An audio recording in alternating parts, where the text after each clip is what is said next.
Hello learners, welcome back to our channel learn with నందు. ఇవాళ క్లాస్లో మనం ఇంగ్లీష్ ఎందుకు నేర్చుకోవాలి, ఏమి నేర్చుకుంటే ఇంగ్లీష్ వస్తుంది, ఇంగ్లీష్ని ఎలా నేర్చుకోవాలి అనేది ఈ క్లాస్లో తెలుసుకుందాం. ఇప్పుడు మనం ఇంగ్లీష్ ఎందుకు నేర్చుకోవాలి, ఎందుకు మనం ఇంగ్లీష్ నేర్చుకోవాలి, ఏమి నేర్చుకుంటే మనకు ఇంగ్లీష్ వస్తుంది, ఇంగ్లీష్ని ఎలా నేర్చుకోవాలి అనే ఈ విషయాలని తెలుసుకోబోతున్నాము. ఇంగ్లీష్ సులభంగా నేర్చుకోవాలంటే మనం ఏం చేయాలి, ఇంగ్లీష్ సులభంగా నేర్చుకోవాలంటే 3 ప్రశ్నలు మనం తెలుసుకోవాలన్నమాట. ఆ 3 ప్రశ్నలు ఏంటి అనంటే, ఏంటా ప్రశ్నలు అనంటే, మొదటిది వై అంటే ఎందుకు ఇంగ్లీష్ నేర్చుకోవాలి, ఎందుకు మనం ఇంగ్లీష్ నేర్చుకోవాలి అనేది తెలుసుకోవాలి. రెండవది వాట్ అంటే ఏమిటి అని అర్థం కదా, ఏమి నేర్చుకుంటే ఇంగ్లీష్ వస్తుంది అనేది తెలుసుకోవాలి. మూడవది హౌ అంటే ఎలా నేర్చుకుంటే ఇంగ్లీష్ మనకు వస్తుంది అనేది తెలుసుకోవాలి. అర్థమైందలన్నా? సో మనకు 3 విషయాలు తెలియాలి. ఎందుకు మనం ఇంగ్లీష్ నేర్చుకోవాలి, ఏమి నేర్చుకుంటే ఇంగ్లీష్ వస్తుంది, ఎలా ఇంగ్లీష్ని నేర్చుకోవాలి అనే ఈ 3 ప్రశ్నలు మనము తెలుసుకోవాలి. అర్థమైందలన్నా?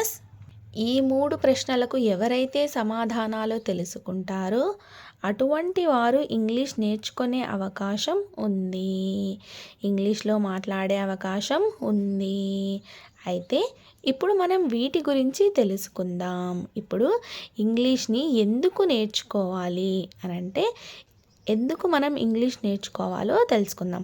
ఒకరంటారు, ఈ రోజుల్లో ఏ ఉద్యోగానికి వెళ్ళినా ఇంటర్వ్యూలో ఇంగ్లీష్లోనే మాట్లాడాలి, లేకపోతే ఉద్యోగం క్యాన్సిల్ అని అంటారు. అందుకే ఇంగ్లీష్ తప్పనిసరిగా నేర్చుకోవాలి అని అంటుంటారు. ఇంకొకరు ఏమంటుంటారు అనంటే, మనం ఎప్పుడైనా వేరే దేశాలకు, ఇతర ప్రాంతాలకు వెళ్ళినప్పుడు అక్కడి భాష మనకు రాకపోతే, అక్కడ భాష మనకు తెలియకపోతే ఈ ఇంగ్లీష్ భాష మాట్లాడి మన పనులు జరుపుకోవచ్చు అని అంటుంటారు. ఇలా ఎంతోమంది ఎన్నో రకాలుగా తమకు తెలిసినటువంటి సమాధానాలు చెప్తూ ఉంటారు. కానీ ఇంగ్లీష్ని ఎందుకు నేర్చుకోవాలి అనంటే, వీటన్నింటికన్నా ముఖ్యమైన సమాధానము ఇప్పుడు తెలుసుకుందాం. అంటే ఇంగ్లీష్ని ఎందుకు నేర్చుకోవాలి అని మనకు డౌట్ వచ్చినప్పుడు చాలామంది చాలా రకాలుగా చెప్తూ ఉంటారు. కొంతమంది ఏమో ఇంటర్వ్యూస్లో ఇంగ్లీషు కంపల్సరీగా ఉండాలి కాబట్టి ఇంగ్లీష్ని నేర్చుకోవాలి, లేకపోతే జాబ్ ఇవ్వరు అని కొంతమంది ఆ ఉద్దేశంతో అంటూ ఉంటారనమాట. మరికొందరు ఏమంటుంటారు, వేరే దేశాలకు వెళ్ళినప్పుడు అక్కడ భాష మనకు తెలియనప్పుడు, అంటే అక్కడ లాంగ్వేజ్ మనకు తెలియనప్పుడు మనకు ఇంగ్లీష్ వచ్చినట్టయితే మనం ఇంగ్లీష్లో మేనేజ్ చేయొచ్చు అని కొంతమంది అంటుంటారు. అంటే తమకు తెలిసినటువంటి ఆన్సర్స్ని చెప్తూ ఉంటారు. కానీ ఇంగ్లీష్ని ఎందుకు నేర్చుకోవాలి అనేది ఇప్పుడు తెలుసుకుందాం. మన కోసం కాకపోయినా ఒక ఎదుటి వ్యక్తి కోసం ఇంగ్లీష్ నేర్చుకోవాలి. ఎదుటి వ్యక్తి కోసం మనం ఇంగ్లీష్ నేర్చుకోవడమా, అదెలా అని మీకు డౌట్గా ఉందా? అయితే వినండి. ఎదుటి వ్యక్తి కోసమే మన జీవితం ప్రారంభమవుతుంది. అదెలా అవుతుంది ఎదుటి వ్యక్తి కోసం అని అంటే, మనం పళ్ళు తోముతూ ఉంటాం కదా, మార్నింగ్ లేస్తూనే మనము పళ్ళు తోముతూ ఉంటాం. ఎందుకు అని అంటే ఎదుటి వ్యక్తికి వాసన రాకూడదని. నిజమా కాదా? కదా, ఎదుటి వ్యక్తికి వాసన స్మెల్ రాకూడదనేసి మనము పళ్ళు తోముతూ ఉంటాము. పొద్దున్నే స్నానం చేస్తాం. ఎందుకు?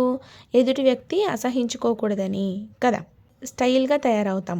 ఎందుకు తయారవుతాం అని అంటే, ఎదుటి వ్యక్తికి మనల్ని చూడగానే ఒక గుడ్ ఇంప్రెషన్ రావాలని, మన మీద ఒక మంచి ఇంప్రెషన్ ఏర్పడాలని మనము స్టైల్గా తయారవుతూ ఉంటాం కదా. ఎదుటి వ్యక్తి చూడాలని తయారవుతాం స్టైల్గా కదా. కొత్త వస్తువులను చూపిస్తాం.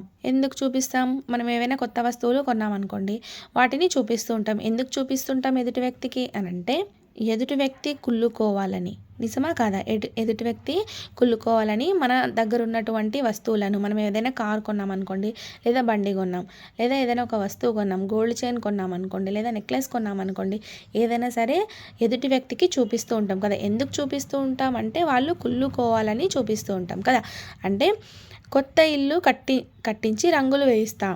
ఎందుకు వేయిస్తామంటే ఎదుటి వ్యక్తి చూడాలని, మన ఇల్లు బాగుండాలని, మెచ్చుకోవాలని. అబ్బా మీ ఇంటి రంగులు ఎంత బాగున్నాయబ్బా అని మనల్ని మెచ్చుకోవడం కోసం మనము ఇంటికి రంగులు వేస్తాం కదా. అందులోనూ మంచి మంచి రంగులు సెలెక్ట్ చేసుకొని మరీ వేయిస్తుంటాం. ఎందుకు వేయిస్తామంటే ఎదుటి వ్యక్తి చూడాలని. తప్పు పని చేసి అందరూ తిడుతూ ఉంటే సిగ్గుపడి తలదించుతాం. ఎందుకు? ఈ ఎదుటి వ్యక్తి చీదరించుకోకూడదని కదా. ఎదుటి వ్యక్తి చీదరించుకోకూడదని మనం చేసిన తప్పులకి తిడుతూ ఉంటారు కదా, అప్పుడు సిగ్గుపడి తలదించుకుంటాం. ఎందుకు తలదించుకుంటామంటే ఎదుటి వ్యక్తి మన మీద చీదరించుకోకూడదని కదా. మంచి పని చేస్తే తలెత్తుకు తిరుగుతాం. ఎందుకు తిరుగుతాం తలెత్తుకొని? అంటే ఎదుటి వ్యక్తి ప్రశంసించాలని, ఎదుటి వ్యక్తి మనల్ని పొగడాలని కదా. ఏదైనా మనం మంచి పని చేశామనుకోండి, అప్పుడు మనం తలెత్తుకు తిరుగుతాం. ఎందుకు తిరుగుతాం తలెత్తుకొని అని అంటే ఎదుటి వ్యక్తి అంటే ఆపోజిట్ పర్సన్ మనల్ని ప్రశంసించాలని కదా.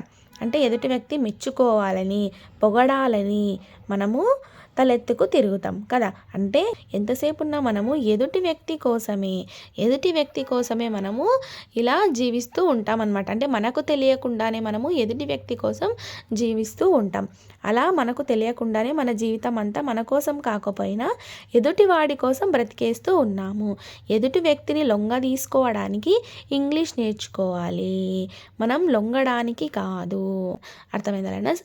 ఎదుటి వ్యక్తిని మనం లొంగ తీసుకోవాలన్నప్పుడు ఈ ఇంగ్లీష్ని నేర్చుకోవాలి, మనం లొంగడానికి కాదు. అర్థమైందా లెర్నర్స్?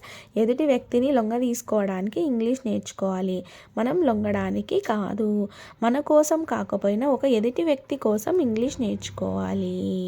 అర్థమైందా లెర్నర్స్? వాట్ అంటే ఏమిటి, ఏమి నేర్చుకుంటే ఇంగ్లీష్ వస్తుంది అనే క్వశ్చన్కి ఆన్సర్, ఎదుటి వ్యక్తిని లొంగ తీసుకోవాలంటే మనం ఏం నేర్చుకోవాలి అని అంటే, ఏమి నేర్చుకుంటే ఇంగ్లీష్ వస్తుంది అని అంటే sentence, tenses, translations, parts of speech, negatives, question tags, conjugation of A verb, paragraphs, direct and indirect speech, active and passive voice, simple, compound and complex sentences, phonetics. ఈ 12 కాన్సెప్ట్స్ని మీరు నేర్చుకున్నట్టయితే ఇంగ్లీష్లో మాట్లాడగలుగుతారు. అర్థమైందా లెర్నర్స్? ఇంగ్లీష్ని ఎలా నేర్చుకోవాలి అనేది తెలుసుకుందాం. ఎలా నేర్చుకుంటే ఇంగ్లీష్ వస్తుంది అంటే, ఎలాగైనా ఇంగ్లీష్ నేర్చుకోవాలన్న తాపత్రయం తప్పనిసరిగా ఉండాలి. మనకు ఉండాలి ఇంగ్లీష్ నేర్చుకోవాలి అనేది. అర్థమైందా లెర్నర్స్?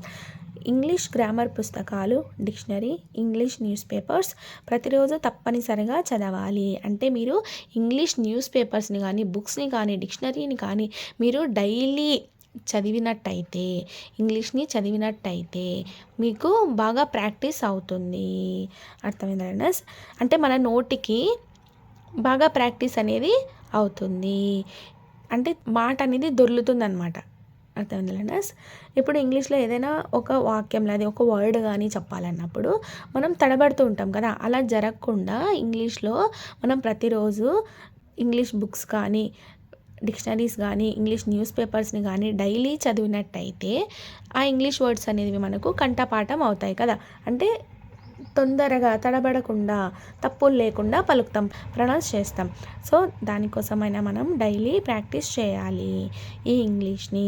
ఇంగ్లీష్ గ్రామర్ గురించి మరిన్ని విషయాల కోసం తెలిసిన వారిని లేదా టీచర్లను అడగాలి. ఇంటర్నెట్లో కూడా ఎందరో మహానుభావులు తయారు చేసిన స్పోకెన్ ఇంగ్లీష్ వీడియోలను చూస్తూ మంచి మంచి విషయాలను తెలుసుకోవచ్చు.